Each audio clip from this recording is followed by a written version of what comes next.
Hi students, मैं सोनिया विद्या गुरु से current affairs का नया सेशन स्टार्ट करने वाले हैं। ये जून का लास्ट पार्ट है, थर्ड पार्ट है। जून 2023 के करंट अफेयर्स स्टार्ट करने वाले हैं। हिंदी मीडियम का सेशन है, आप देख पा रहे हैं। अगर आपको सेशन समझ में आता है, अच्छा लगता है तो लाइक का बटन दबा दीजिएगा पक्का से।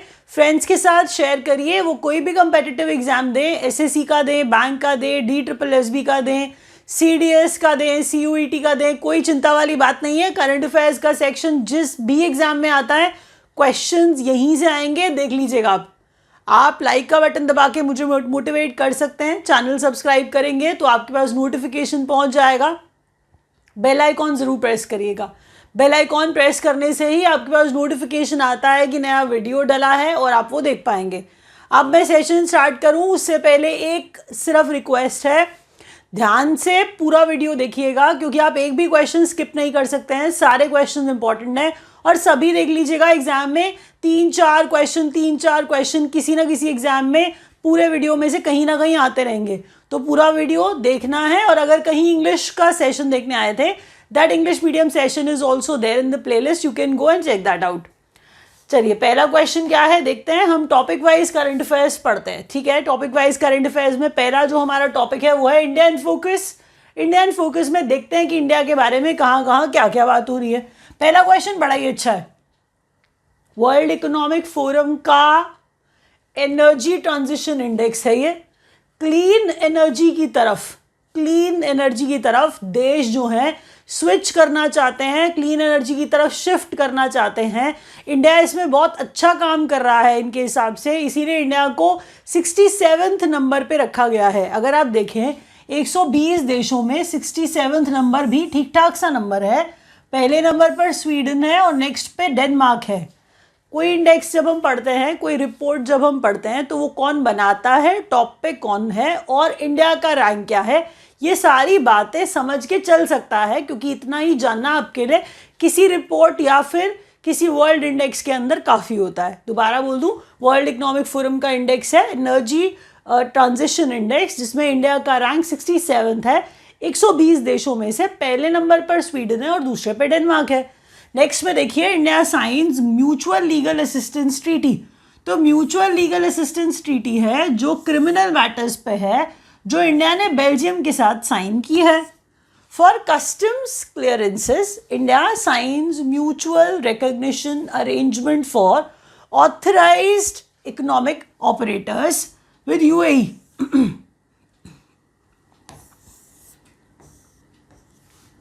तो समझिए कि एक अग्रीमेंट साइन हुआ, ठीक है।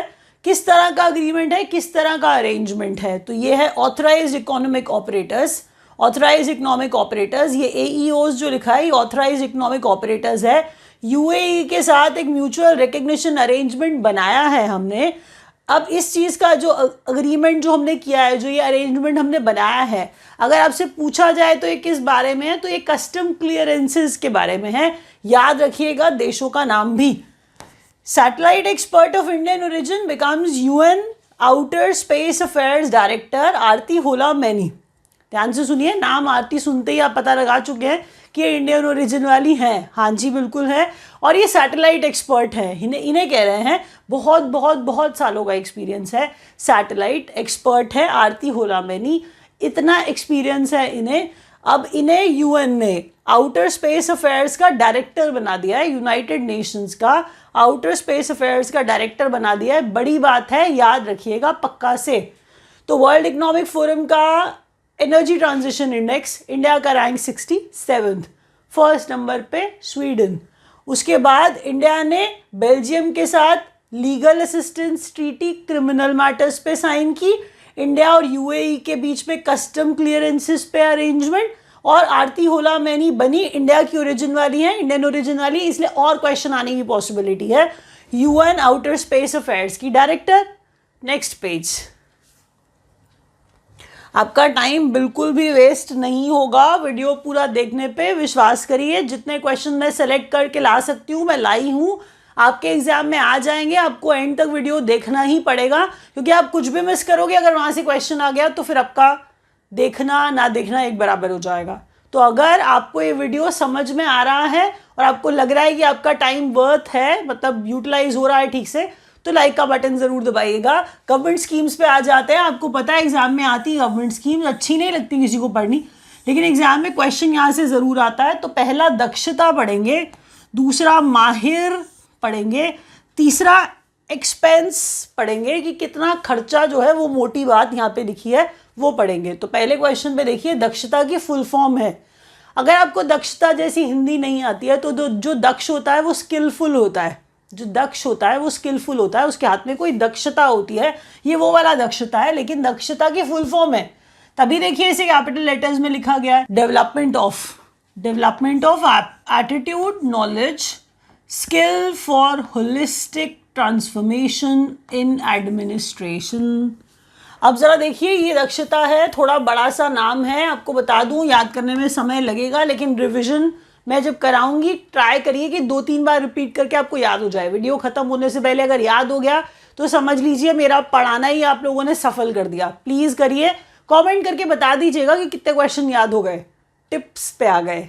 4-5 तो हो ही जाएंगे 50 में से, तो एक वीडियो 50 पॉइंट्स देके जाएगा। इसलिए देखिए, दक्षता, development of attitude, knowledge, skill for holistic transformation and administration. Actual में ना ये दक्षता कोर्सेज हैं यंग प्रोफेशनल्स के लिए, ठीक है, कोर्सेज हैं यंग प्रोफेशनल्स के लिए। तो यंग प्रोफेशनल्स क्या करेंगे, नॉलेज एनहांस करेंगे, सीखेंगे, अपने आप को और बेहतर बनाएंगे। तभी देखना ध्यान से कि मिनिस्ट्री ऑफ पर्सनल है, पर्सनल का मतलब एम्प्लॉय होता है, मतलब जो कहीं काम कर रहा है, जैसे कि IBPS एग्जाम देते हो ना आप बैंक का, तो institute of banking personal selection, ये वही पर्सनल है, देख लो एम्प्लॉई वाला।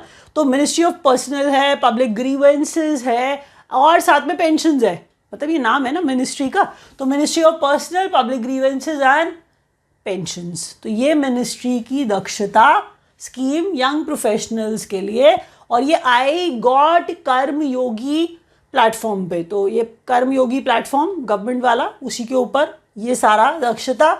और यहाँ पर माहिर है, माहिर भी वही स्किल से रिलेटेड समझ लीजिए, जो अपने काम में माहिर है वाला माहिर।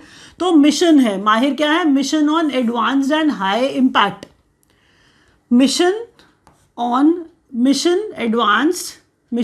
Advanced high impact research. तो mission on advanced high impact research to leverage.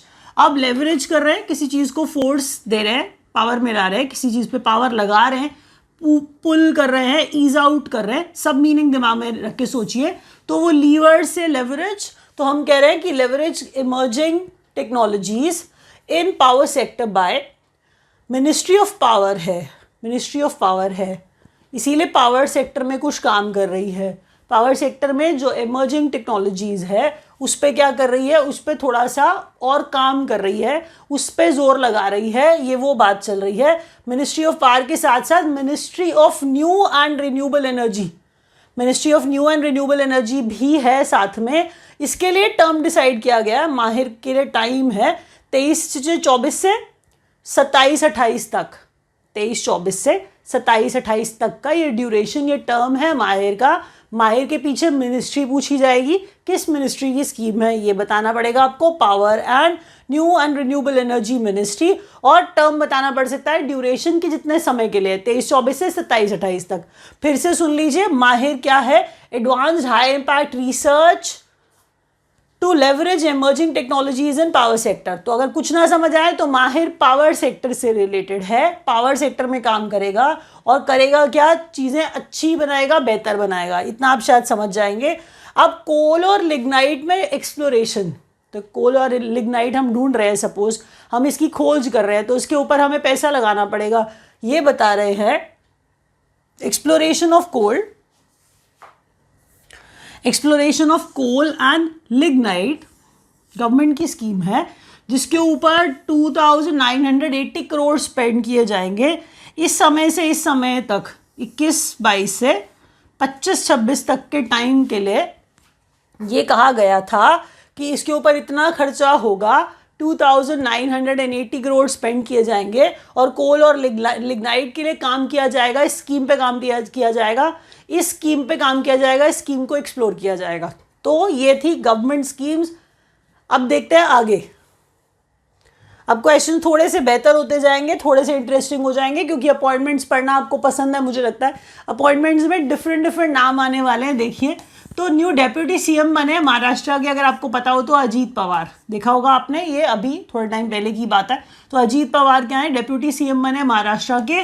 Deputy CM Chhattisgarh के टीएस सिंहदेव।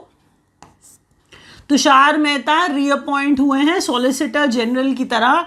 टर्म याद रखिए, सॉलिसिटर जनरल 3 साल का टर्म के लिए, 3 साल का टर्म है, 3 साल के टर्म के लिए solicitor general Tushar Mehta reappoint हुए हैं।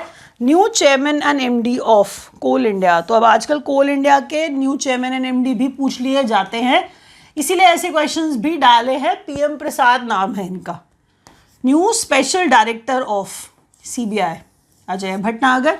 एक बार रिपीट करती हूँ, शायद याद रह जाए, कुछ थोड़ा सा धीरे। अजीत पवार डेप्यूटी सीएम बने हैं नए महाराष्ट्र के। छत्तीसगढ़ के नए सीएम बने हैं टीएस सिंहदेव। अजीत पवार, टीएस सिंहदेव। 3 साल के लिए सॉलिसिटर जनरल रीअपॉइंट हो गए तुषार मेहता। और इसके बाद एमडी और chairman PM Prasad Coal India के, तो मैनेजिंग डायरेक्टर और चेयरमैन कोल इंडिया के Prasad, PM Prasad. New special director of CBI Ajay Bhatnagar. अगर वीडियो अच्छा लग रहा है प्लीज़ लाइक का बटन दबाइए। हमसे पढ़ना चाहते हैं तो हम आपको वो एग्जैक्ट क्वेश्चन दे सकते हैं जो एग्जाम में आते हैं, क्योंकि फैकल्टी मेंबर्स, टीचर्स बहुत एक्सपीरियंस्ड हैं, सारी इंपॉर्टेंट चीज़ें पढ़ाने की कोशिश करते हैं ताकि आपकी एग्जाम में मदद हो।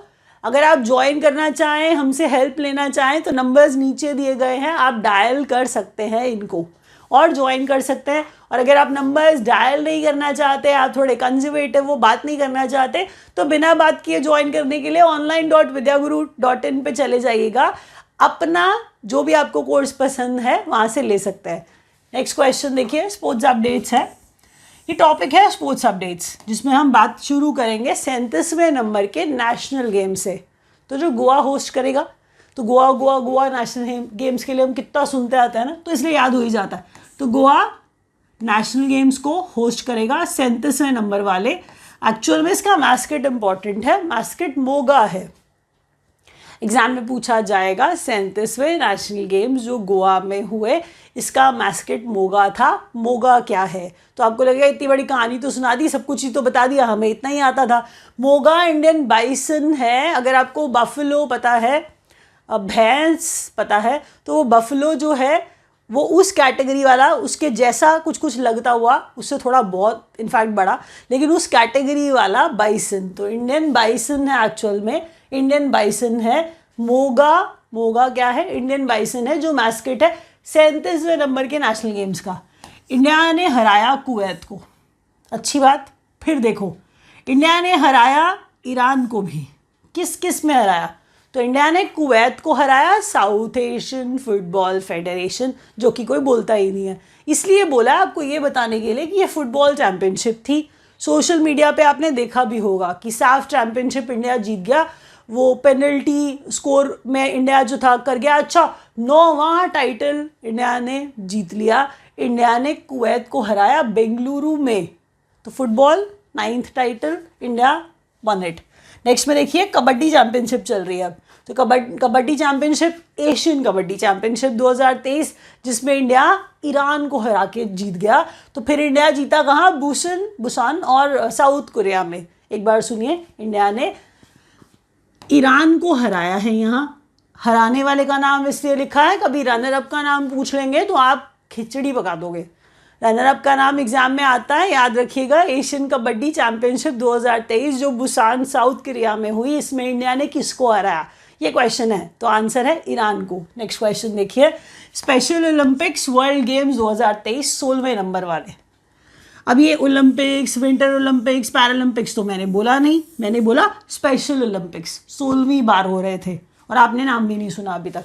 तो प्लीज़ सुनिए, दोबारा सुनिए। स्पेशल ओलंपिक्स वर्ल्ड गेम्स 2023 16वीं बार हो रहे थे। एक्चुअल में ये बर्लिन जर्मनी में हो रहे थे और इंडिया ने बड़ा अच्छा खेला। 202 मेडल्स इंडिया लेके आया, जिसमें 76 तो गोल्ड थे। कोई भी ना डिवीजन याद करेगा नहीं, मतलब स्टूडेंट्स नहीं याद करते, तो टोटल याद करिए, गोल्ड याद करिए, चल जाएगा। अगर आप थोड़ा और अच्छा से समझना चाहते हैं तो 75 सिल्वर और 51 ब्रॉन्ज मेडल्स टोटल थे। ये टाली थी जिसमें इंडिया परफॉर्म क्वाइट वेल। मोटो इसका #अनबीटेबल टुगेदर। मोटो इसका इंपॉर्टेंट है, सुनने से ही पता चल रहा है। #अनबीटेबल टुगेदर किसका मोटो? स्पेशल ओलंपिक्स का जो बर्लिन में हुए। अब देखिए फीफा फिर से फुटबॉल की बात चालू। अंडर-17 की बात अब हम कर रहे हैं। फीफा अंडर-17 वर्ल्ड कप 2023 जिसका host Indonesia. FIFA under-17 world cup तो है ना, फुटबॉल वाला वर्ल्ड कप तो है ना, चाहे अंडर-17 हो। इंपॉर्टेंट क्वेश्चन है। होस्ट इसका इंडोनेशिया है, ये आपको याद रखना पड़ेगा। तो इंपॉर्टेंट क्वेश्चंस है। 37वां नेशनल गेम्स गोवा होस्ट कर रहा है। मोगा इंडियन बाइसन इसका मैस्कट। इंडिया ने कुवैत को साफ चैंपियनशिप में हराया बेंगलुरु में। वेन्यू भी याद रखना है आपको। इंडिया ने एशियन कबड्डी चैंपियनशिप में ईरान को हराया बुसान साउथ कोरिया में। स्पेशल ओलंपिक्स वर्ल्ड गेम्स में 202 गोल्ड लाया, 202 मेडल्स लाया इंडिया, तो इसमें 76 गोल्ड है। और जर्मनी, बर्लिन जर्मनी में हो रहा था, जिसका थीम था, जिसका मोटो था #अनबीटेबल टुगेदर। इसके बाद फीफा अंडर-17 वर्ल्ड कप 2023 है। इंडोनेशिया इसका होस्ट। अब देखिए नेक्स्ट में इंपॉर्टेंट डेज एंड डेट्स हैं, ठीक है। इंपॉर्टेंट डेज एंड डेट्स में जब हम आगे बढ़ेंगे उससे पहले एक बार और रिक्वेस्ट, नहीं लाइक किया प्लीज़ लाइक का बटन दबाइए, इससे आप मुझे मोटिवेट कर पाएंगे। मैं अपनी तरफ से आपको ठीक से पढ़ाने की कोशिश करती हूँ, आपको पता है क्वेश्चंस भी इंपॉर्टेंट लाती हूँ। तो अगर आप लाइक नहीं करोगे तो I get disheartened and demotivated, to be very frank with you. Numbers नीचे दिए गए हैं। ज्वाइन करना चाहते हैं, हमारे से हेल्प चाहते हैं किसी भी तरह की, तो कॉल कर सकते हैं आप। एग्ज़ाम जब दे के आते हैं प्लीज़ अपना नाम पूरा लिखा करिए, हो सके तो अपना रोल नंबर भी लिखिए, कौन सा एग्ज़ाम दे के आए हैं और कितने क्वेश्चंस आए ये ज़रूर बताया करिए। इससे मुझे पता चलेगा कि मैं आपको सही डायरेक्शन में पढ़ा रही हूँ। अगर आप उसके बाद नहीं है स्टूडेंट कोई बात नहीं, लेकिन आप यूट्यूब से तो पढ़ते हैं ना हमसे, इंटरव्यू के लिए हेल्प चाहते हैं, हम हेल्प करेंगे आपकी। आप हमें लिख करके बताइए पहले कितने क्वेश्चन आए। ज्वाइन करना चाहते हैं, नंबर्स नीचे दिए गए हैं, डायल कर लीजिए, ज्वाइन कर लीजिए। इंपॉर्टेंट डेज एंड डेट्स ज़रा देख लेते हैं। वर्ल्ड ब्लड डोनर डे है, इससे स्टार्ट करेंगे। तो वर्ल्ड ब्लड डोनर डे का थीम भी तो वैसा ही होगा ना, डोनेट करने वाला जैसा, है कि नहीं, कि ब्लड डोनेट करिए। तो गिव ब्लड गिव प्लाज्मा, यही चाहिए होता है ना जब आप ब्लड डोनेट करने जाते हो। तो गिव ब्लड गिव प्लाज्मा, एक बार नहीं करना ना, बार बार करना है। इसीलिए share life share often, share life share often. Date है 14 जून। वर्ल्ड ब्लड डोनर डे 14 जून को ऑब्जर्व करते हैं। नेशनल स्टैटिस्टिक्स डे 29 जून को ऑब्जर्व करते हैं। नेशनल स्टैटिस्टिक्स डे 29 जून को ऑब्जर्व करते हैं। ग्लोबल विंड डे 15 जून को ऑब्जर्व करते हैं। वर्ल्ड म्यूजिक डे 21 जून को मनाते हैं। United Nations public service day, United Nations public service day 23 जून को मनाते हैं। 19 जून को world sickle cell awareness day मनाया जाता है। सिकल सेल अवेयरनेस डे, तो सिकल सेल डिजीज़ होता है, अगर आपको पता हो तो डिजीज़ है जिसमें रेड ब्लड सेल्स का कुछ डिसऑर्डर, इनहेरिटेड डिजीज़ है, to be very frank with you. World sickle cell awareness day तो बीमारी है, 19 जून को ये मनाया जाता है अवेयरनेस डे, याद रखिए। उसके बाद देखिए उद्यमी भारत MSME डे 27 जून को मनाते हैं। तो MSME वही माइक्रो स्मॉल मीडियम एंटरप्राइजेस, 27 जून को MSME डे मनाया जाता है। उद्यमी भारत, थीम क्या है इसका? Future ready MSMEs for India at 100। Theme important लगा है इसलिए डाला है, प्लीज़ याद करिए, एक बार रिवाइज करते हैं। वर्ल्ड ब्लड डोनर डे 14 जून को, give blood give plasma, share life share often, देख लीजिए। नेशनल स्टैटिस्टिक्स डे 29 जून को, विंड डे 15 जून को, म्यूजिक डे 21 जून को, United Nations public service day 23 जून को, 19 जून को sickle cell awareness day, MSME day 27 जून को। आगे बढ़ते हैं नेक्स्ट क्वेश्चन की तरफ। प्रोजेक्ट्स एंड इनॉग्रेशन देख रहे हैं आप अभी। इंडियाज फर्स्ट इंटरनेशनल क्रूज सुनते ही आप लोग बड़े अच्छे मूड में आ जाते होंगे। मैं आ जाती हूँ, मुझे लगता है आप भी आ जाते होंगे। अच्छी बात यह है कि ये पहला है इसलिए और याद कर रहा है। चेन्नई टू श्रीलंका, ठीक है। हम कह रहे हैं देखिए पहला है इंटरनेशनल क्रूज इंडिया का Chennai to Sri Lanka, MV empress नाम है इसका, ये याद रखिए। इंडियाज फर्स्ट हाइड्रोजन ट्रेन, अभी हाइड्रोजन ट्रेन चली नहीं है, 2024 तक चल जाएगी, लेकिन बात हो चुकी है कि जींद हरियाणा से चलेगी, ठीक है।